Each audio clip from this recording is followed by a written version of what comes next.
Eureka! The story so far. If you divide the force you get out of a machine by the force you put into it, you will discover the mechanical advantage of that machine. But since every machine involves contact between moving surfaces, its mechanical advantage will always be reduced to some extent by the force of friction. There's a lot of friction involved with the inclined plane, but hardly any with the lever. And now, the screw and the wheel. How many different types of simple machine do you think there are? 2. There are only 2 basic machines, the inclined plane and the lever. These are the mother and father of every machine in the world. All the others are merely variations on the same theme. For example, there's a beautiful machine. No, not your car. The road. Yes, the road. A winding mountain road is a machine, too. Well, suppose the road didn't wind. Suppose it went straight up the side of the mountain. This is a much shorter way to the top, isn't it?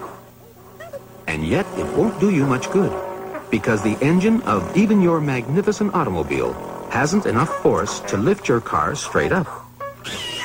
But suppose we make the road long enough and the slope gentle enough for you to drive up the mountain with ease. What have we done now?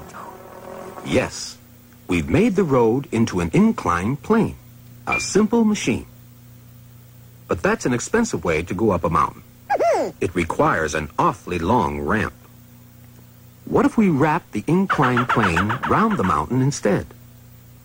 Now we're back where we started, with a winding mountain road, which is really an inclined plane in disguise. A twisted inclined plane, if you like. There are twisted inclined planes all over the place.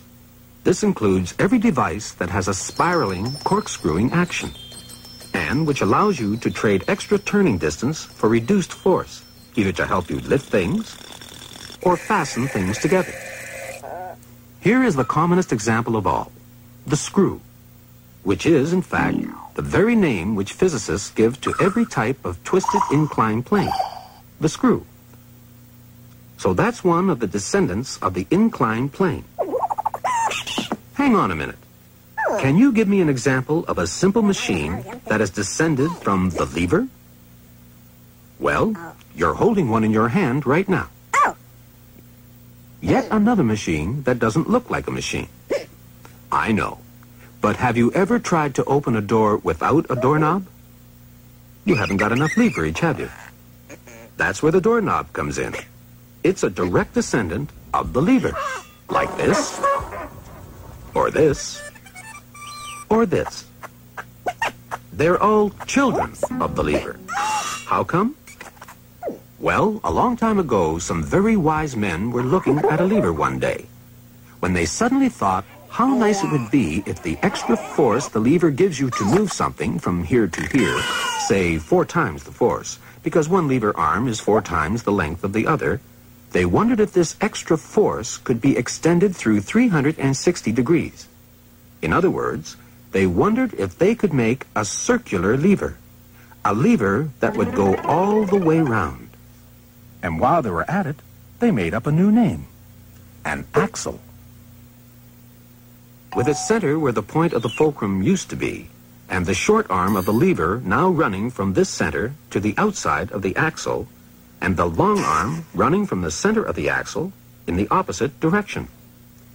Now when you push the lever with a force, say, of 100 newtons, you can turn the whole axle around with a force of 400 newtons. And that's how you're able to open doors and steer cars and ships and pull up anchors with such ease, thanks to the ancient wise men and their circular lever. Yes, congratulations. You've just reinvented the wheel.